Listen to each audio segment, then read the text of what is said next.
reprise des négociations sur l'assurance chômage. Qui s'appuie bien sûr sur l'accord conclu en novembre 2023. Là, on est devant les locaux de l'Unédic. C'est là où se renégocient les règles d'assurance chômage. L'État demande 400 millions d'euros d'économies supplémentaires par an. Date limite le 15 novembre. Il appartient maintenant au service de l'Unédic de nous éclairer. Les syndicats et le patronat sont désormais au centre du jeu. Ça va pas être facile parce que patronat et syndicats ne sont pas sur la même longueur d'onde. Tous savent qu'ils ont intérêt à trouver un compromis sans quoi ils perdront la main. À défaut d'accord entre les partenaires sociaux, l'État reprend la main et décide tout seul. Depuis la réforme en 2018, où les règles d'assurance chômage sont établies d'une façon assez différente, puisque tout part d'une lettre de cadrage envoyée par l'État aux partenaires sociaux. Un cadre qui donne des orientations financières et de grands objectifs à poursuivre.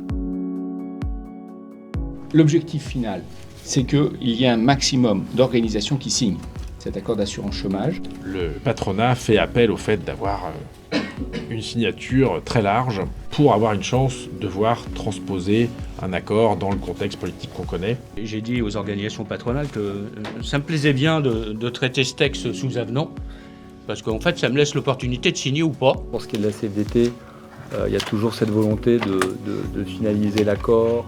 On demande de faire 400 millions en 2025. Être en capacité de les trouver dans le temps imparti risque d'être quand même assez compliqué. L'Unédic, on est présent dans la salle de négociation avec la directrice juridique et la directrice des études et analyses. C'est le MEDEF qui organise des réunions, qui propose un ordre du jour. La plupart du temps, ça a été convenu que l'Unédic présenterait des éléments sur des sujets thématiques du jour. Ensuite, la phase de négociation proprement dite commence et nous sommes présents pour soit recueillir des questionnements sur la faisabilité, soit recueillir des questionnements sur les impacts que cela peut avoir, soit pour rééclairer un sujet. On ne participe pas aux négociations du tout. En ce qui concerne la direction des affaires juridiques et institutionnelles, les questions c'est plutôt, on aimerait faire ça, mais est-ce que c'est possible, compte tenu du contexte légal ou même constitutionnel ou européen d'ailleurs ?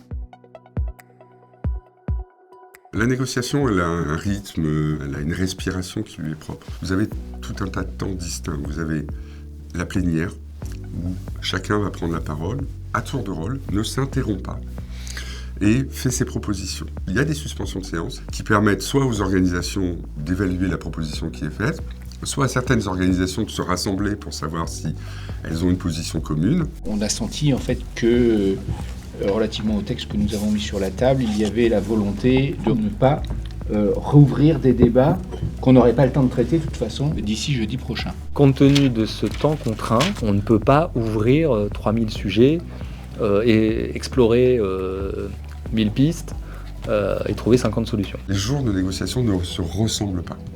Le premier jour, en général, on tient les horaires, puisque y en a une autre la semaine d'après.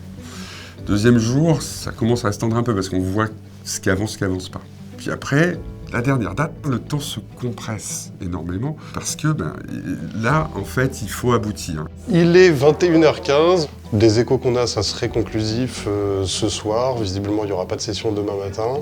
Mais bon, après, on ne peut jamais savoir. On reste dans l'attente. Patronat et syndicats ont finalement trouvé un accord hier soir sur de nouvelles règles concernant l'assurance chômage. Nous avons réussi, au terme d'une négociation flash, à aboutir ce soir. La délégation CFDT ici présente donne un avis favorable. On est arrivé à ce qui nous semble un accord équilibré. Au total, on arrive à 2,3 milliards d'euros d'économies sur 4 ans, 400 millions d'euros d'économies en moyenne chaque année. Soyons clairs, et les services peuvent être fiers. L'Unédic a joué son rôle, a répondu aux attentes des partenaires sociaux. C'est une réussite collective. Cette négociation est d'une très grande importance du point de vue du partage des rôles entre l'État et les partenaires sociaux. On va dire que c'est une victoire du paritarisme.